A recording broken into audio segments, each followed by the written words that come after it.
Good evening.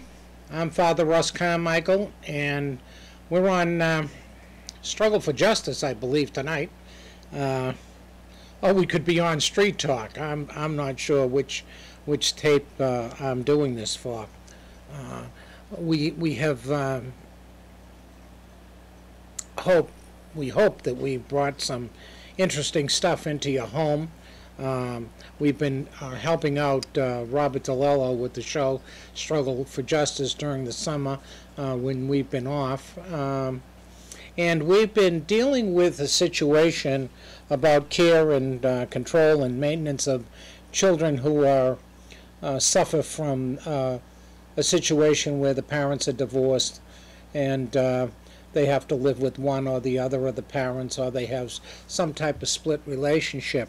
And we're doing a project on the family courts here in Connecticut and maybe some around the country. We haven't really decided yet, but personally we've tried to deal with the things that are going on here because our group has been involved with several custody cases, some that have been very, very good and some that have been horrific. Bonnie Rubenstein was a wonderful person that allowed us to tape some of the information that she has on the struggle she has gone through. Many of you who are local have probably read over the years of her struggle and in the newspapers, and our concern was not so much about the divorce or anything else like that, but the care and custody of her child, which she at one time had, and then somehow lost visitation rights through no fault of her own. I mean, the problem that we've viewed in her case, and we're going to have some tapes. I hope you'll stay with us and everything else. We're going to tape her again. We're going to tape her several times because there's really some issues that maybe you're out there struggling with and maybe you want to find out about. But we're not interested in why the reasons of her divorce or anything else like that. Our reason for doing this is concerning her relationship with a child, because we happen to believe that one should do things in the best interest of the child. We believe that it is best, no matter what the situations are between parents, they've usually caused their divorce situation, that the child's best interest is, if possible, to have the involvement of both parents. Now, we believe that very, very seriously. However, we also know that there are cases where this shouldn't be due to abuse or other circumstances that would be not in the best interest of the child to have one or even both of the parents involved with their life. So this is the kind of thing that this tonight's show is about. And I'm going to say this a couple of times through the show for those of you who may have been flipping through the channel and come in, so that you understand the parameters that I'm working with. Under most circumstances, state law provides that the biological parents make all decisions that are involved in the rearing of their child, such as where they live, their residence, their education, their health care, their religious upbringing. Parents are not required to secure the legal rights to make these decisions if they are married and listed on the child's birth certificate. So if you're married, regularly married, or you're even a single parent and you're listed on the birth certificate, that gives you all the parental rights that you need. However, if there is a disagreement about which parent has the right to make these decisions, or if the government officials believe that a parent is unfit to make decisions, well, then the family courts or a juvenile court will determine custody. And again, the interference of the court is usually because of some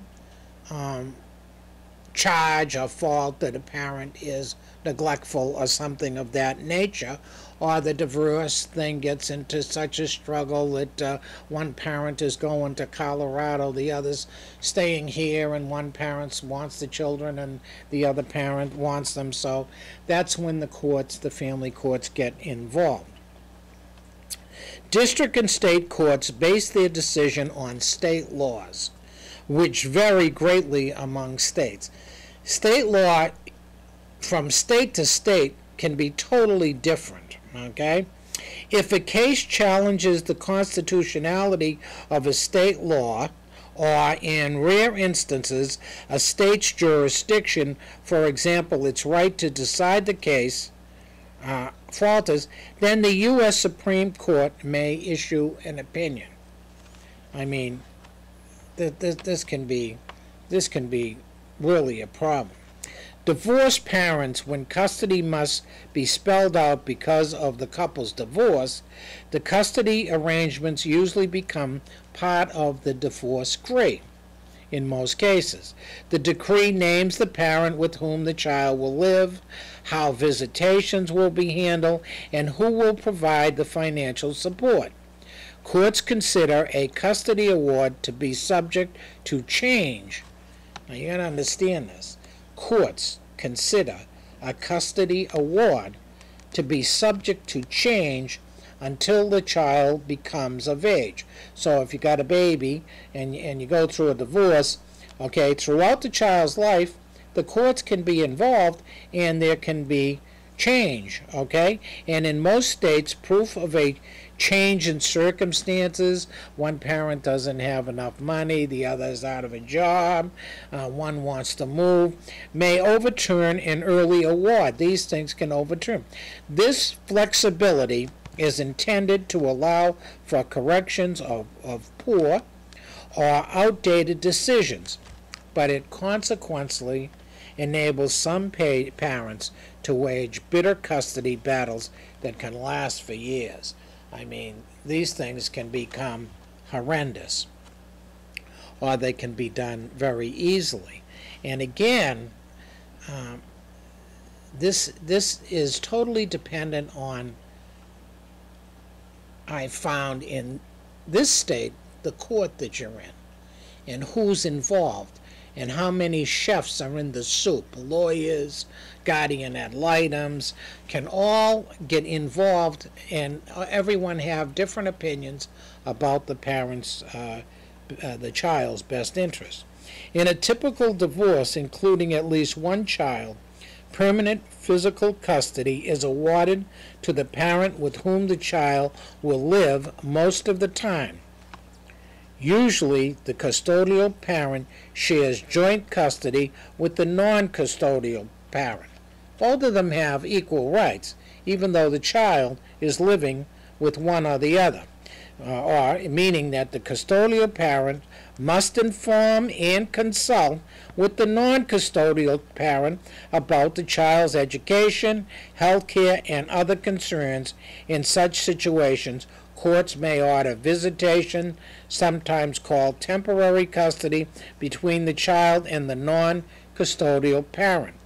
A clear schedule with dates and times may be written into the order, or a court may simply state that visitation should be reasonable. Child support is a common requirement and is paid by the non-custodial parent to the custodial parent as assistance in raising the child. Now here again, this can get real complicated, and what happens when a couple of individuals are having difficulty, okay, which shouldn't happen, which shouldn't have, but does. They start a war over the child because of their own passionate disagreements and stuff like that, and the child gets bounced around